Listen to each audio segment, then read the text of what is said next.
Hi friends, welcome to our channel. ఈరోజు చాలా simple and టేస్టీగా ఉండే పెసరట్టు ఉప్మా విత్ అల్లం చట్నీ ఎలా తయారు చేసుకోవాలో చూద్దామా.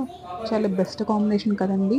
ముందుగా పెసరట్టు కోసం ఒక గిన్నె తీసుకొని అందులో ఇక్కడ అర కేజీ పెసలని తీసుకొని వాటర్ పోసుకొని ఓవర్ నైట్ సోక్ చేసుకోవాలి. మార్నింగ్ దాన్ని కడుక్కొని మిక్సీ జార్లో వేసుకోవాలి.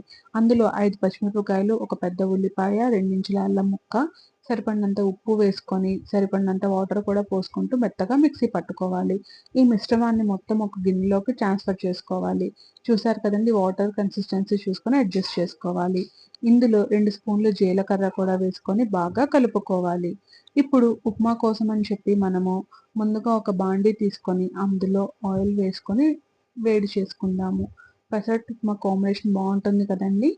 ఆయిల్ వేడైన తర్వాత పోపు దినుసులు, ఒక ఎండుమిరపకాయ కూడా వేసుకోవాలి. చిటపటలాడిన తర్వాత ఉల్లిపాయ, పచ్చిమిరపకాయ, కరివేపాకు కూడా వేసుకొని ఫ్రై చేసుకోవాలి. ఇక్కడ నేను ఒక టీ కప్పుతో ఉప్మా చేస్తున్నాను కదండీ. ఉప్మా రవ్వ తీసుకున్నాను. దానికి 3 కప్పుల వాటర్ పోసుకోవాలి. చూస్తున్నారు కదా, 3 కప్పుల వాటర్ యాడ్ చేసుకున్నాము. కొంచెం మరీ గట్టిగా ఉంటే బాగోదండి పెసరట్టు ఉప్మాలో. అందుకని 3 గ్లాసెస్ వాటర్. అందులోనే సరిపడినంత ఉప్పు కూడా వేసుకొని మూత పెట్టుకొని వాటర్‌ని మరిగించుకోవాలి. వాటర్ మరుగుతున్నప్పుడు రవ్వని యాడ్ చేసుకోవాలనమాట. రవ్వ పోసేటప్పుడు కలుపుతూ ఉండాలండి. లేదంటే గనక ఉండలు కట్టేస్తుంది. చూసారు కదండీ, వీడియోలో చూపిస్తున్నట్టు కలుపుతూ పోసుకోవాలనమాట రవ్వని. చూసారు కదా, బాగా కలుపుతూ ఉండాలి ఉండలు కట్టకుండా. ఇప్పుడు దీన్ని అలాగే కలుపుతూ ఉండాలండి ఒక 2, 3 మినిట్స్ పాటు. చూసారు కదా, థిక్ అవుతూ ఉంది. మళ్ళీ బాగా కలుపుకొని దీని మీద లిడ్ పెట్టుకొని ఒక 3 మినిట్స్ పాటు మగ్గనిద్దాము. అంతే, సింపుల్ ఉప్మా కూడా రెడీ అయిపోయింది. ఇప్పుడు పెసరట్టు ఉప్మా వేసుకోవడం కోసం అని చెప్పి మనం ఒక అట్ల పెనం కూడా తీసుకొని అట్ల పెనాన్ని వేడి చేసుకోవాలి.